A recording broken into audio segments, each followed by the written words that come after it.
السلام علیکم ورحمۃ اللہ وبرکاتہ۔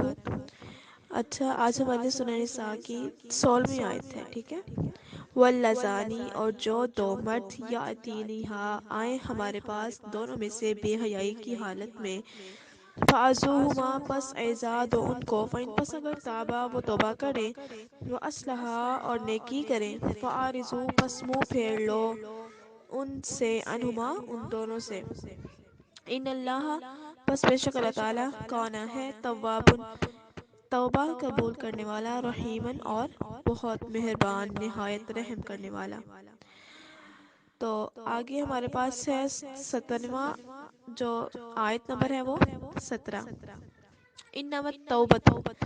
بے شک جو توبہ ہے وہ علی اللہ، اللہ ہی قبول کرنے والے ہیں، للذین، ان لوگوں کے لیے، یعلمون، یعملون، ان لوگوں کے لیے، السوء، برا ہے، بجہالت، جو نادان ہے، ثم، پھر، یتوبون، توبہ کرتے ہیں، من قریب،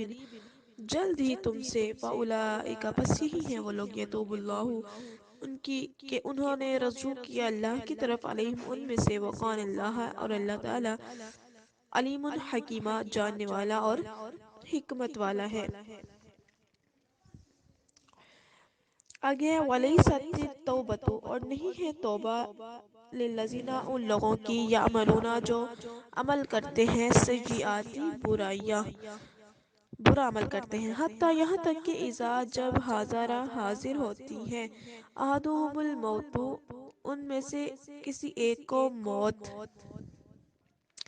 قالا، کہتے ہیں، انی، تحقیق، تبت، توبہ کی، الآن، میں نے اب،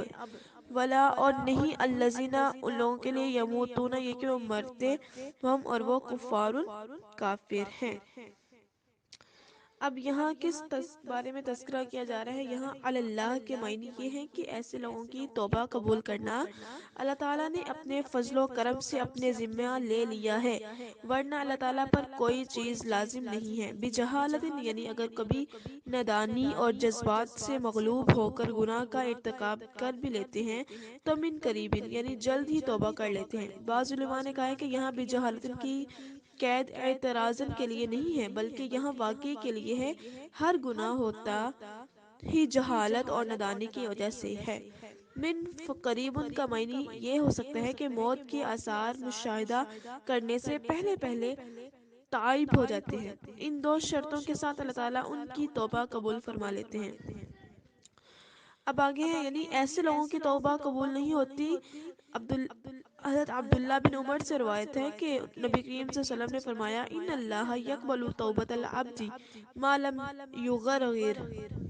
اللہ تعالیٰ اس وقت تک اپنے بندوں کی توبہ قبول فرماتا ہے جب تک کہ وہ جان نکلنے کی حد تک نہیں پہنچ جاتا۔ اس معنی میں اور بھی بہت سے مسند اور مرسل روایات موجود ہیں۔ اب اسی کے متعلق میں آپ کو ایک اور حدیث بتاتی چلی جاؤں کہ اللہ تبارک و تعالیٰ فرماتے ہیں کہ جو شخص مجھ سے معافی مانگتا ہے اور اس وقت تک معافی مانگتا رہتا ہے جب تک اس کی موت واقعہ نہیں ہو سکتی، تو اس کی توبہ قبول ہوتی رہے گی، یہاں تک کہ اللہ تعالیٰ تبارک و تعالیٰ فرماتے ہیں کہ یہاں تک کہ اس کا آخری وقت ہے اور اس نے ساری زندگی گناہ کیے ہیں، اب آخری وقت ہے اس کی وفات کا، اب اس کو پتہ چل رہا ہے کہ میں اللہ کو حاضر ہونا ہے میں نے، اور اللہ کی طرف میں نے جانا ہے، تو وہ اس وقت اپنے اللہ سے معافی مانگنا شروع کر دیتا ہے، تو ایسی معافی قبول نہیں ہوگی۔ ٹھیک ہے، اب آگے ہمارے پاس آیت ہے، اولئک، یہی ہیں وہ لوگ، اعتدنا لہم، تیار کیا ہے ہم نے ان کے لیے،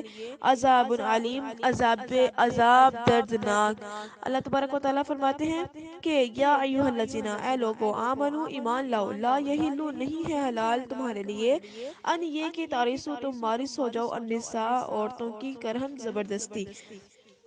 ولا، اور نہ ہی تعضلوہن، اور مت منع کرو ان کو، لتذہبوا، تاکہ لے لو، ببعض، بعض ان کا بعض پر، ما آتیتموہن، کہ وہی ہے تم نے ان کو،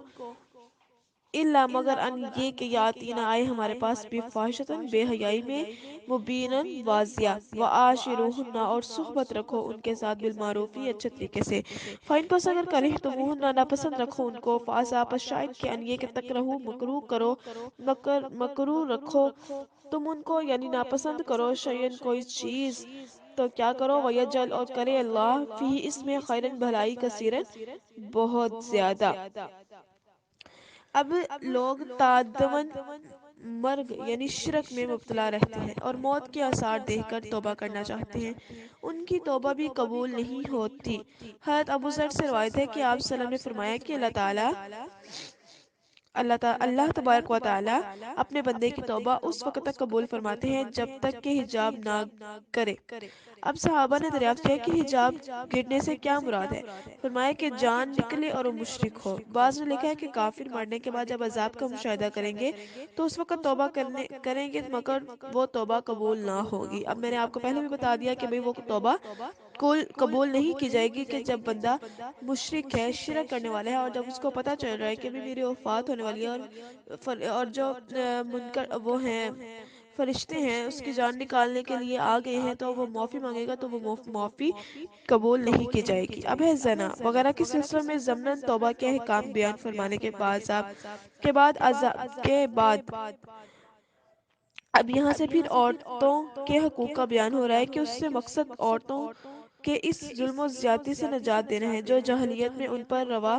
رکھی جاتی ہے اس کے مخاطب یا تو شوہر کے اولیاء میں جیسا کہ امام بخاری اور بعض دوسرے محدثین نے اس آیت کی شان نزول میں ابن عباس سے نقل کیے کہ زمانہ جاہلیت میں میت کے اولیاء دوسری چیزوں کی طرح اس کی بیوی کے بھی مالک ہوتے ہیں ان میں سے اگر کوئی چاہتا تو اس سے خود شادی کر لیتا یا کسی دوسرے سے اس کی شادی کر دیتے اور مہر خود لے لیتے اور اگر چاہے تو عورت کو کلیتاً شادی سے ہی روک دیتے تو ایسے سب کرنا جائز نہیں ہے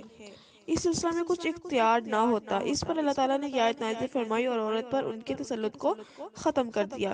اور اب یہ بھی ہو سکتا ہے کہ اس کے مخاطب شوہر ہو چنانچہ بعض علماء نے اس کی شان نزول میں لکھا ہے کہ وہ عورتوں کو طلاق نہ دیتے اور تنگ کرتے رہتے ہیں تاکہ اگر مر جائیں تو ان کے وارث بن جائیں اور اگر طلاق دینا چاہیں تو مہر میں سے کچھ مال بطور واپس کریں اس پر یہ آیت نازل ہوتی ہے کہ پہلی صورت میں اس کا حاصل یہ ہے کہ خاوند کے مرنے کے بعد اسے نکاح سے روکنا جائز نہیں ہے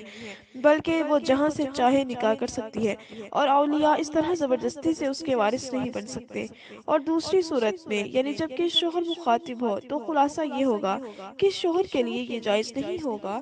کہ عورت سے مہر واپس لینے کی غرض سے اسے تنگ کرتا رہے اور طلاق نہ دے یہ دوسری صورت زیادہ صحیح معلوم ہوتی ہے اور ابن عطیہ وغیرہ نے اسی کو پسند کیا ہے اس لیے کہ آیت کے بقیہ حصے کا تعلق قطعاً شوہروں کے ساتھ ہے کیونکہ فاحشہ کے ارتکاب کی صورت میں خاوند ہی کو یہ حق پہنچتا ہے کہ وہ اسے روک رکھے تاکہ اس سے مہر وغیرہ جو کچھ دیا ہے واپس لے کر طلاق دے شوہر کے اولیاء کو یہ اختیار نہیں ہے اور یہ بھی ہو سکتا ہے کہ خطاب عام مسلمانوں سے ہو جس میں شوہر اولیاء میت اور دوسرے مسلمان سے بھی آ جاتے ہیں بعض صحابہ اور تابعین نے کہا ہے کہ یہاں فاحشۃ مبینہ سے مراد زنا ہے مگر صحیح یہ ہے کہ اسے عام رکھا جائے اور یہ فحش کلامی بدخلقی اعزارانی زنا اور اس قسم کے جملہ زائل کو شامل ہو اور مطلب یہ ہوگا کہ اگر زیادتی عورت کی طرف سے ہو تو ان کو خلا لینے پر مجبور کر سکتی ہو اور وہ لیا ہوا مال واپس کر دے گی اس پر یہ استثناء اخذ اموال سے ہوگا اور یہ بھی ہو سکتا ہے کہ ازل مذکور سے استثناء ہو ٹھیک ہے تو آگے ہمارے پاس آیت ہے وَإِنْ اور اگر تم چاہو تم استبدالا بدل لینا ایک زوجن بیوی کو